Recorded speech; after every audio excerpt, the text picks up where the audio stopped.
जाते हैं।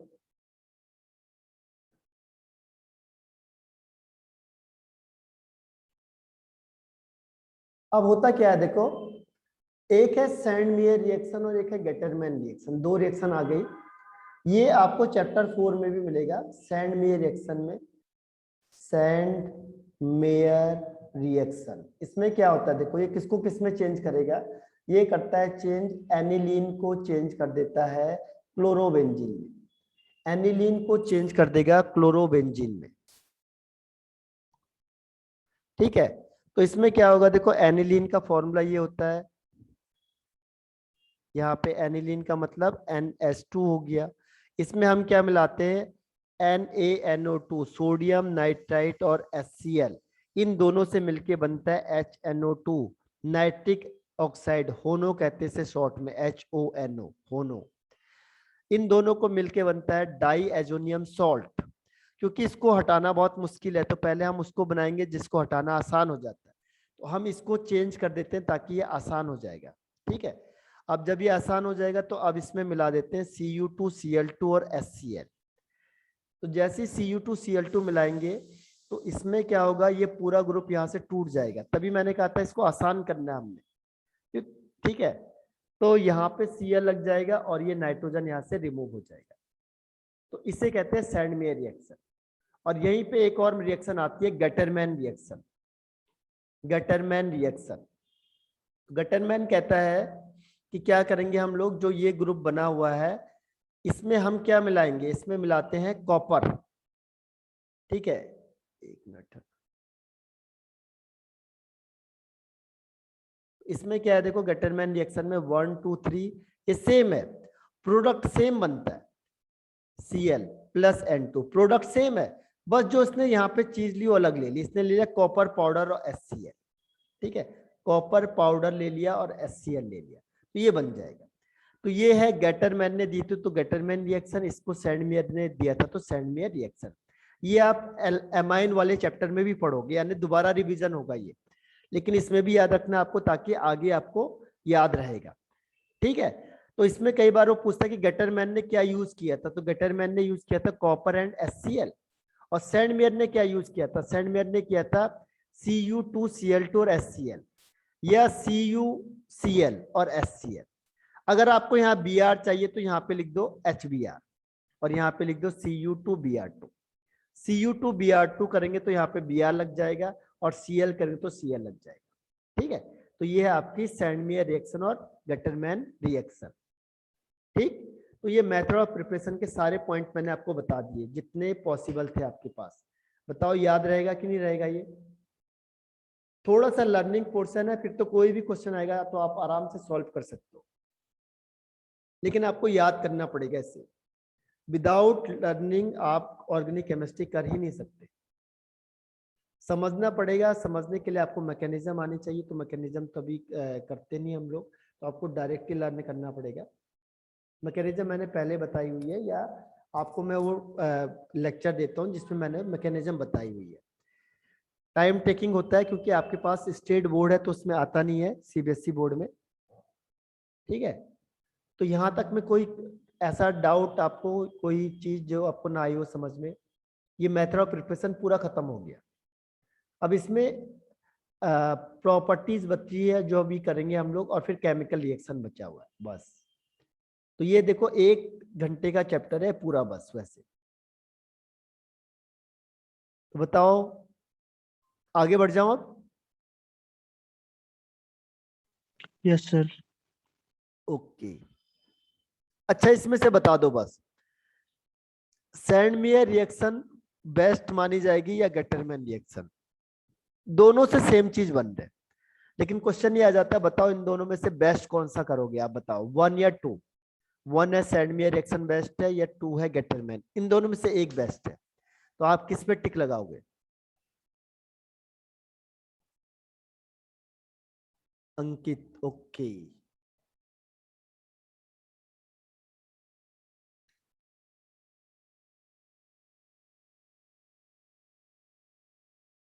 श्वेता, ओके, तो इसमें से अंकित ने बाजी मार दी।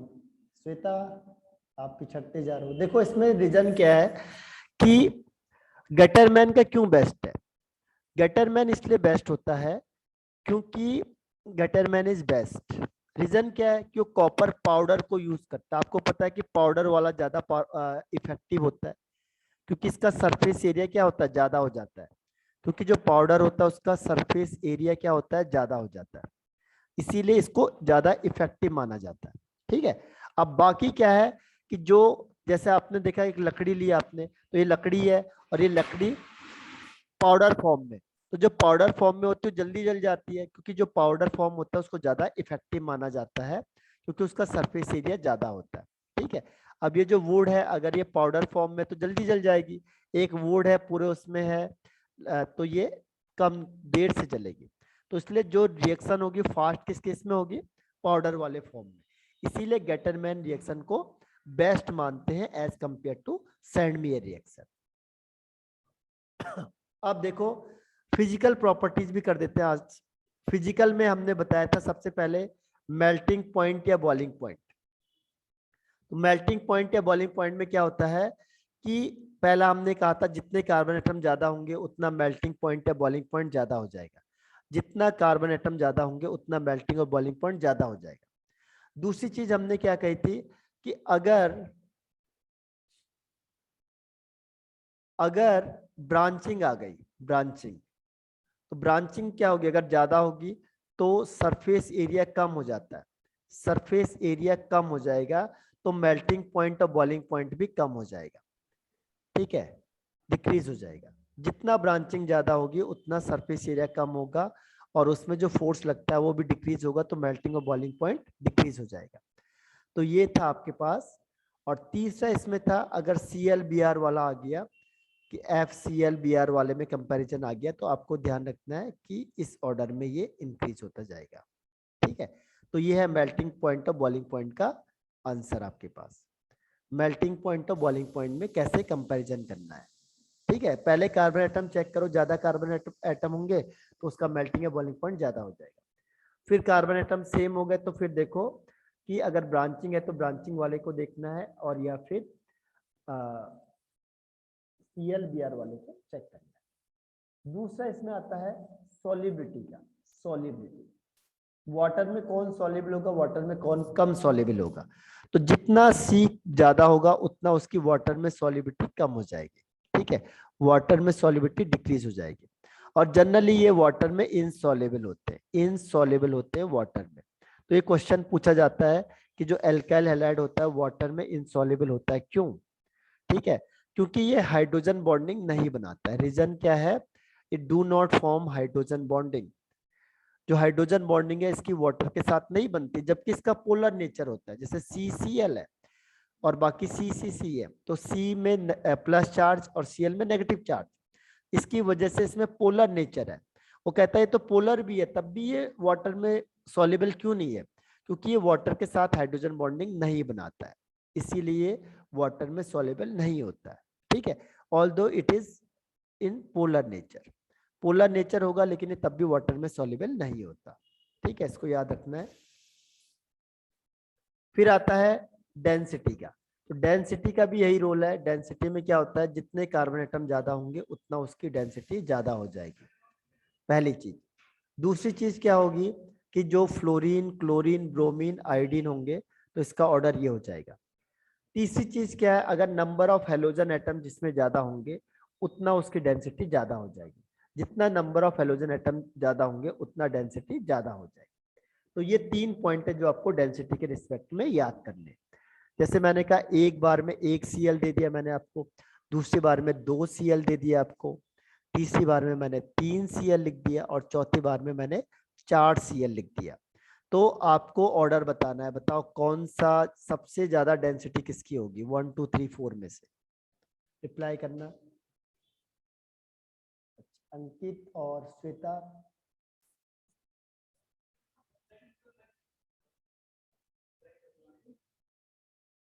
सर आपने क्वेश्चन क्या पूछा? मैंने कहा इन चारों में से बताओ किसकी डेंसिटी सबसे ज्यादा है 1 2 3 4।